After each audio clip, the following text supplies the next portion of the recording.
I'm Travis Downey. And I'm Adam Pruitt. And this is Week 6 of the Northwest Florida Daily News' Prep Football Blitz. And Adam, looking back at Week 5, quickly run through the scores.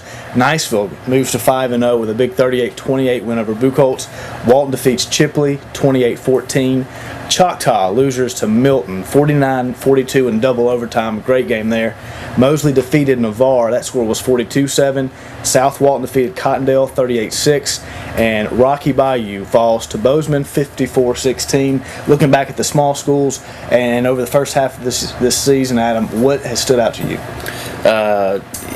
Again, a season of firsts for South Walton. I believe they defeated Cottondale for the first time in school history, and that game wasn't even close. Their offense has just been outstanding this year. Offense coordinator Ron Mayer has just taken it. Ron Mayer has just taken it to a completely new level. I watched the Walton versus Chipley game. Walton didn't look good. Isaac Jackson, their superstar, carried him in that game. That's what superstars have got to do when overall the team gives a poor performance. But he was outstanding, and they need to start bouncing back pretty quick. Pensacola Catholics in a couple weeks. That's a huge game for them. Right. I think looking at the big schools last week, I was just super impressed with Niceville's offense and the balance. You knew about Roy Finch, but I was really impressed with the way Rick Whidden and that offense kind of worked seamlessly, run pass. So I was really impressed with Niceville and the way they answered Buchholz's team with a lot of speed. Also impressed, and I know Greg Thomas doesn't care, but they lost 49-42 double overtime. But Choctaw, they continue to make steps and take steps towards being a winning football team like Thomas is wanting. So impressed with those guys. Looking ahead to Week 6, we're entering that second half of the season now. Let's start with the games that we have on tap. Northview at Baker. What do you think? I think Baker's coming off a bye week. They're going to be rested up. It's a home game, and I expect Baker to win this one. Cameron Domingue will obviously be fresh. It's good when a guy carries the ball that much to get him some rest. And Kellen Meeks has done a lot on offense. Marcus Jones has done a lot. And I think this is Baker's year in their district, and I believe they'll win this one. Started off fresh, and they're already 1-0 in their district. Nice win over South Walton. They'll keep that going. Right. I think they do have the off week. I think that helps, as you allude to. I'm going to go with Baker as well. Fort Walton Beach at Navarre. Could get out of hand, or it could not. What do you think? Yeah, I would expect Fort Walton to win this one big. Navarre just doesn't seem to be able to find itself yet. Again, their offense is completely inexperienced. Their defense, isn't like it's a really seasoned group. So, and Fort Walton Beach seems like it may be the best team in the area. Them at Niceville, again, you'd love to see that game. Countdown is on, Right. So, but I would expect Fort Walton to win this one. I think Fort Walton Beach has really established itself as the class of this area, along with Niceville, like you mentioned. I like Fort Walton Beach to win that one pretty easily, actually. South Walton is at Vernon.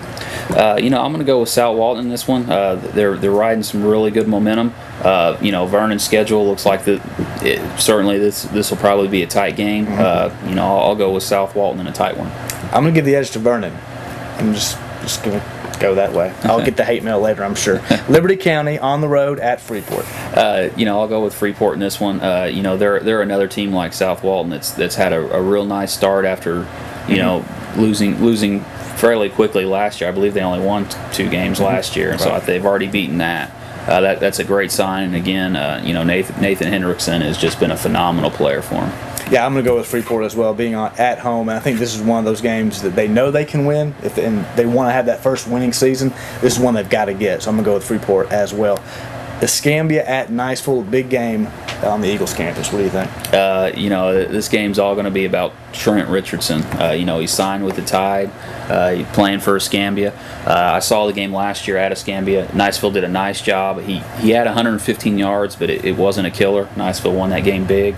If they can keep him under, I'd say around 150, maybe less. I think they're just too good on offense and too good a balanced not to win this game. Trent Richardson had over 400 yards against Milton in one game. pretty amazing. I don't think that's going to happen again with Niceville. I like Niceville in this game, home field, sure, but I just think they have too many weapons on offense, and I think Niceville will prevail on that one. And that'll bring us to our game of the week, just across the way, Crestview visiting Choctawhatchee. You've seen these teams before. What do you think about this matchup? This could very well decide the second seed and a playoff berth in that district. It looks like Fort Walton is pretty easily the class. I don't think any of the other district coaches wouldn't tell you that. So, and Navarre's a little down, and again, in experience. So, I mean, this is a huge, huge game. Before, I would have said Crestview, beginning of the year, was probably the team to beat for that second spot. I got to go with Choctaw on this one. Crestview hasn't been playing good. They didn't play well at all against West Gaston a few weeks ago. They got outplayed, but they found a way to win. But then they got beat pretty badly by Pace. Choctaw, even though it's lost a few times, has put up a lot of points, and I just feel like that they're going to score too much for Crestview. And Choctaw too, I think they're a gritty team. There's a lot of fight in them, regardless of what the score is and who the opponent is. I like Choctaw too. I think they're going to come out. They just missed last week. I think this week they come out, set the tone for the rest of their season, and they get the big win. Well, that'll do it for this week with the Prep Football Blitz. We'll see you next week.